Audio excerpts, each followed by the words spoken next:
Bien-aimés amis des forums d'Achema Bénin, soyez les bienvenus sur ce cours de réseau informatique consacré au gestionnaire de ressources de Windows Server. Le gestionnaire de ressources est un outil très puissant intégré à tout ce qui est serveur Microsoft. Ça permet de gérer de manière efficace et efficiente l'ensemble des ressources disponibles sur le serveur. Je prends par exemple un disque de 20 Teraoctets que vous avez acheté pour stocker les données de votre entreprise. Du coup, il vous faudra gérer ces 20 gigas, ces 20 Teraoctets là de manière efficace et efficiente, c'est-à-dire de manière rationnelle. Vous pouvez par exemple définir un quota de 10 gigas pour le service comptabilité. C'est-à-dire dès que le service comptabilité aura atteint une capacité de stockage de 10 gigas sur le serveur, il faudra que le serveur lui notifie: cher ami, vous avez atteint la limite de votre stockage de 10 gigas. Tout ça sont des fonctionnalités intégrées au gestionnaire de ressources de Windows Server. L'autre chose aussi, vous avez la possibilité de faire des filtres, de gérer les filtres.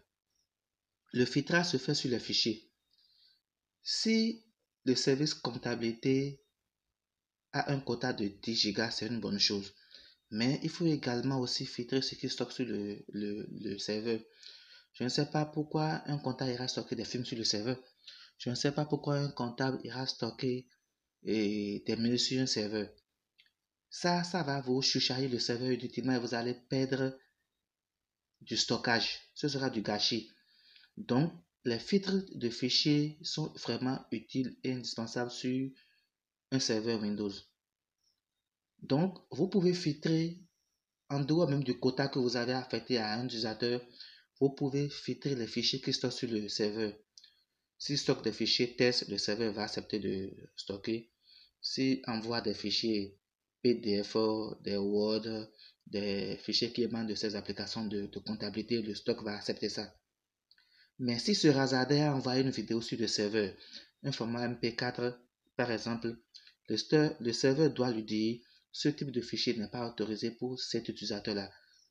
Si par exemple il envoie des fichiers MP3 sur le serveur, il faut que le serveur lui interdise: cher utilisateur, vous n'êtes pas autorisé à stocker ce type de fichier MP3 sur le serveur.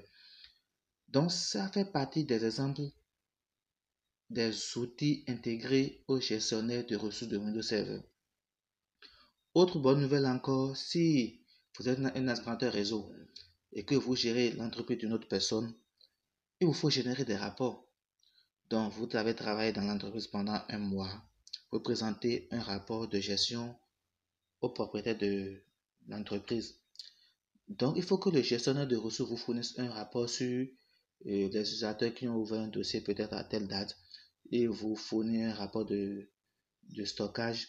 Tel utilisateur est celui qui utilise plus de stockage sur les réseaux. Il faut qu'il fournisse les heures de session de chaque utilisateur. C'est-à-dire le contrôle, le suivi est disponible dans le gestionnaire de ressources de Windows Server. Cette fonctionnalité Windows Server est embarquée dans le rôle de gestionnaire de fichiers, de serveur de fichiers. C'est-à-dire que le gestionnaire de ressources est intégré sous le serveur de fichiers de Microsoft Windows Server. Et tel que je vous le dis, c'est vraiment important pour tout ce qui est serveur Windows. Allumons maintenant notre ordinateur et ouvrons le gestionnaire de serveur. Une fois le gestionnaire de serveur ouvert, nous allons nous diriger vers le menu Outils et chercher la ligne Gestionnaire de ressources de Windows Server. Une fois ouvert dans le volet de gauche, je développe les volets pour que vous puissiez voir.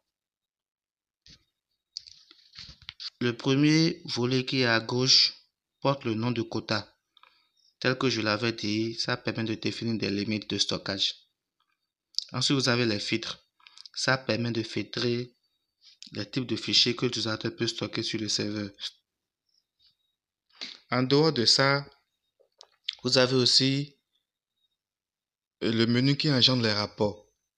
Ça vous permet de générer des rapports de gestion en tant qu'administrateur réseau pour votre entreprise.